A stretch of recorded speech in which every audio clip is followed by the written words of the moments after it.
Alright, in the last video we talked about George Washington. In this video, we're talking about George Washington. But instead of debunking myths about him, we'll be discussing the many traditions that he has started throughout his life, with some during his military career and some during his presidency. And we'll be discussing all of that in today's video. The first one we have in 1782, he created the Badge of Military Merit, as this would evolve into the modern day Purple Heart. And as we all know, the Purple Heart is awarded to every military service member who is wounded in combat. Before we get to the second tradition that started during his presidency, we got to talk a little bit about what happened before he became president. On December 23rd, 1783, George Washington would resign his military commission as Commander-in-Chief of the military. In doing so, he ensured that the military remained subordinate to civil authority, preventing a military dictatorship, believing in the new government, and also returning to private life.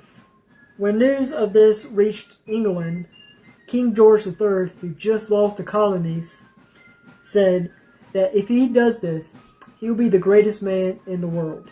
Alright, moving on, the country is struggling under the Articles of Confederation. And if y'all remember in my past video, we talked about the Articles of Confederation. We talked about how weak it was, where it had a weak central government, had no power to tax, no power to regulate trade, and needing unanimous consent from all 13 states in order to amend the Articles of Confederation. Which basically means that if 10 out of 13 states approved an amendment, they still couldn't pass it because they still needed the other 3 states to approve it as well. So a little bit later, there was calls for reform. There was calls for a new constitution to be made. And so in 1787, they decided to draft a new, much stronger constitution. And this is the constitution that we have today. And I'm going to assume that while they were drafting this, they're probably discussing who would be great to be president under this constitution. And like I said, I'm going to assume they probably said, well, George Washington would be good. And so they would go to George Washington, who is at this time is living at his home in Mount Vernon, enjoying his life as a farmer. And they would ask him if he would like to run for president of the United States. George Washington declined the offer because he said that if he returned, that it will ruin his reputation and it will show that he's just power hungry, and he did not want that to happen. He was thinking best for the nation, and he did not want to be known as somebody who is just power hungry. But they would convince him and he would run. They told him that we need you. We need you to run because under your leadership, we will be great. Without you, we will most certainly fail. We will most certainly fail as a country. And George Washington decided to run. And he was unanimously elected as President of the United States. And on April 30th, 1789, George Washington would be sworn in as the first President of the United States. And this is where our next tradition would take place. Now, we all know the oath of office, where it says, I, say your name, do solemnly swear that I will faithfully execute the office of President of the United States and will, to the best of my ability, preserve, protect, and defend the Constitution of the United States. So help me God. The last 4 words was not in the first oath. Matter of fact, George Washington actually added "so help me God" in it. And it became a tradition. And I will assume when everybody heard this, they were thinking, hey, that's good. I like that. Hey, put that in the oath. That's good. I like that. The next one, he started the inaugural address. And yes, obviously, yes, he was the first president of the United States, so he did deliver the first inaugural address, as this started a chain reaction as every president delivered in the inaugural address. The next one is Mr. President.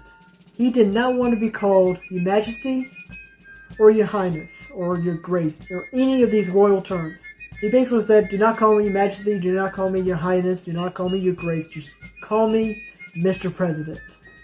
This was a very humble tone for the executive branch, for the head of state. The next one, he created the cabinet. Just like every president today, they have their cabinet, like the Secretary of State, Treasurer, and so on and so on. George Washington started this tradition of having a cabinet, of having a group of people to advise him. This one makes sense because he came from a military background where he had a group of generals to help him lead the Continental Army. As he took this, as he could just ask them, alright, how's this going on? What's happening here? As they would help him, and they would help him lead the country. He also started cabinet meetings with them, began to meet with them regularly, and like I said, ask them how is everything going in this department. The next tradition is the State of the Union. Yes, again, he was the first president, and he would deliver the first State of the Union address. This was basically to address the nation that, hey, this is how everything's going right now, and this is my plan moving forward. The next one, he started the formal entertaining, where he held Thursday night dinners for all government officials. He also started the executive authority, where basically, yeah, he's still the president of the United States, he's the head of the state, and he was the first to use the presidential veto. Alright, moving on to the end of his first term, George Washington actually did not want to run again, but he was convinced to stay, and he ran for re-election, and he was elected again. And on March 4th, 1793, he delivers the second inaugural address, in which this is the shortest inaugural address in the history of the United States. I'm not going to read it to you, but if y'all want to hear it, I'll make another video and post it later. Alright, fast forward through his second term.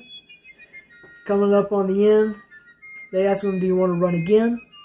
He says no, because he believed in, if he stayed in office for life, it would establish a tradition that everyone else would stay in for life. And it would look like a monarchy or elected dictatorship, and he did not want that to happen. So serving 2 terms sets a tradition that at the end of each president's second term, they would step down and let somebody else run. As this lasted all the way up to the 22nd Amendment, which was passed because of FDR, because FDR was elected to 4 terms. At the end of his second term, people believed that he was going to step down, but he ran again, was elected for a 3rd term, ran for a 4th time, and elected for a 4th term. And during FDR's 4th term, he died in office, as this led to the creation of the 22nd Amendment, saying that the president can only serve 2 terms. Going back to the tradition that George Washington started. The last tradition that George Washington started was that he gave the farewell address. In 1796, he delivered the first farewell address, as this started the tradition that every president at the end of their term would deliver a farewell address. And that, my friends, would end it for today's video. If you like this video, feel free to hit that subscribe button down here, over here.